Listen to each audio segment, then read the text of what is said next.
We have your top props highlighting the most profitable prop bets of the weekend on DraftKings Sportsbook. Micah Parsons over 3/4 of a set. Unsurprising. Amon-Ra St. Brown goes over 6.5 catches. His backers are happy.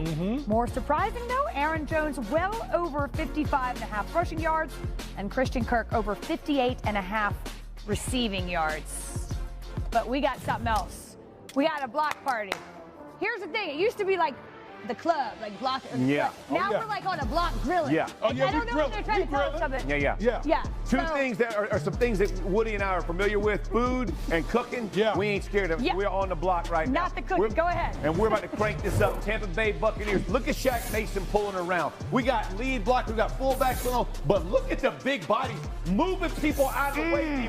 When we see the back end of this thing, you want to talk about the Red Seas being parted once again? Watch this thing. Shaq coming around. Look at this. You and I we can get that. And then watch Lenny. Watch Lenny dispense. We get some. Get some. You do not wait. Make a better business decision later on. I love it. Great run by the Bucs right there. Oh, but Jeff, I got one for you. Watch this New Orleans Saints bucket. Look at Eric McCoy. Threw his man out the club right there. Big boy in the middle. Everybody talks about being there, being a great run stopper. Look at that. Get out of the club right here. Eric McCoy is telling him right now. Look at the lane. Look at the lane for Mark Ingram. And then, I'm putting pads in you as well. Boy, that game was so physical. Them boys are letting it. And listen, this is a great way to finish it. Steelers, Patriots, two stalwart. And what are we going to show? Great defense, great power run game. Oh, my goodness. They're getting some. Little Jordan Humphrey up there making a block to close this thing out. This is my favorite part. When you got to have the run, they go get it. Look at the wash. Look at the cut. These guys are putting this thing in. D. Wood. When we go about lines of the week, Patriots are my line of the week. They had a 6-minute drive to finish things. Look at that group. Cole Strange, little rookie. He got the same mask I used to wear. Mad respect out there, my man. Just showing him how old school does it. I love the pain that you guys dispensed yesterday. Great way to finish a game against the Steelers. Jeff, I love this, but we're gonna go to the Dallas. How about them boys? Okay, how about the boys? Look at that boy right here suffering it. Look at that, just plowing dudes into the end zone.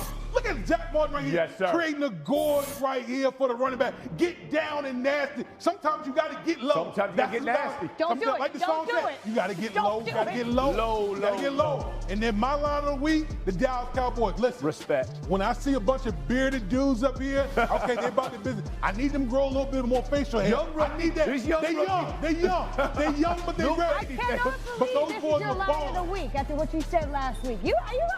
I'm trying to atone. I'm trying to atone They're for done. I'm trying to atone for my madness last week. So, yeah, Dallas Cowboys. Sometimes you got to just do what you got to do. You do. The Bengals for more on that, Shay. All right, yeah, the Bengals went up against the Cowboys, and this one was back and forth. So, Hannah, we got to pick things up late in the fourth quarter. Second and goal for the Bengals, down 17-9. Joe Burrow rolls right, directs traffic, and he's going to find his dude. This would be T. Higgins for the touchdown. Okay. So my husband, who's a Bengals fan, is rejoicing in my household. And they would get the 2-point conversion and tie things up at 17 apiece. Later in the fourth, same score, under a minute to play. Cowboys 1st and 10, Bengals 45-yard line. Cooper Rush to CeeDee Lamb near the sideline. That's a 10-yard game, and the Cowboys now find themselves in a good spot for a field goal. And this is where things got ugly in my house, because that kick from Brett Maher just inside the right post. And it's good. Everyone's happy and rejoicing because the Cowboys win it and beat the Bengals 20-17. And you know what? Things don't get much easier, though, for the Cowboys. ESPN's Football Power Index does not have them favored to win any of their next 4 games. First up, first place. Yes, the first place. I said that. Giants next Monday night. Another division matchup against Washington follows. And then the defending champs and the division rival Eagles is after that. All right, so lucky to have Mike Tannenbaum back here with us to talk more about this. So we know Dak is out, but the defense stepped up in a big way, of course, against the Bengals. If we know that they want to compete to be there in the long haul, Mike T, and they don't have Dak Prescott, based on how this roster is built, how confident are you that they can do that? They certainly can, Shay, and really because of 2 players that they do have. We're always focused on what they don't. But let's start on offense with Tony Pollard. Tony Pollard is a dynamic playmaker for them, Shay. Yesterday, he averaged 4.8 yards per rush, and then he had another 4 catches for 55 yards. He's a great complement to Zeke Elliott and CeeDee Lamb here. And the fact that he has such versatility makes this offense a lot harder to defend. So Tony Pollard is a playmaker for them. And then on the other side of the ball, they have, to me, the best defensive player in football, and Micah Parsons. He has 4 sacks through 2 games, including Aaron Donald right now. He may be the best player on that side of the ball. So they have plenty of good players to sort of hold the fort, Shea, until Dak Prescott gets back. I mean, my goodness, Cooper Rush, he's 2-0 when filling in for Dak Prescott at this point. I don't know why we're counting him out either. Mike T, thank you so much. Obviously, high expectations for the season for Dallas, but Hannah, I know there's another team that has high expectations. An embarrassing Week 1 loss to the Buccaneers, and the Cowboys failed to score a touchdown, and their star quarterback went down with an injury. Many, I don't know, like Stephen A. Smith, legit laughed at what felt like another year of disappointment in Dallas. Fast forward to yesterday, and Dak Prescott's backup, that guy right there, Cooper Rush, now 2-0 and has succeeded on game-winning drives on the final possessions both times. So perhaps it's time for some to change their mind about them boys. Here's what the First Take crew had to say. They were all right. You know, I mean, what you want me to say, man? I mean, listen. Cooper Rush comes up in there, he's your quarterback, and he shows up, he shows out, and I give him credit where credit is due. I don't have anything to say about Micah Parsons. I think Micah Parsons is the second coming of Lawrence Taylor. The Cowboys had a lead. Cincinnati came back, tied the score, and Cowboy fans were nervous everywhere. And I was just laughing. I had my video ready. I really did. But you know what? I can't. Listen, I'm not gonna throw shade on it or what have you. Listen, there's nothing that really stood out. Okay? The Cowboys didn't win, and they didn't give in. And I know you say, oh, they were up and Cincinnati came back. But for me, that was good because now it proves the test.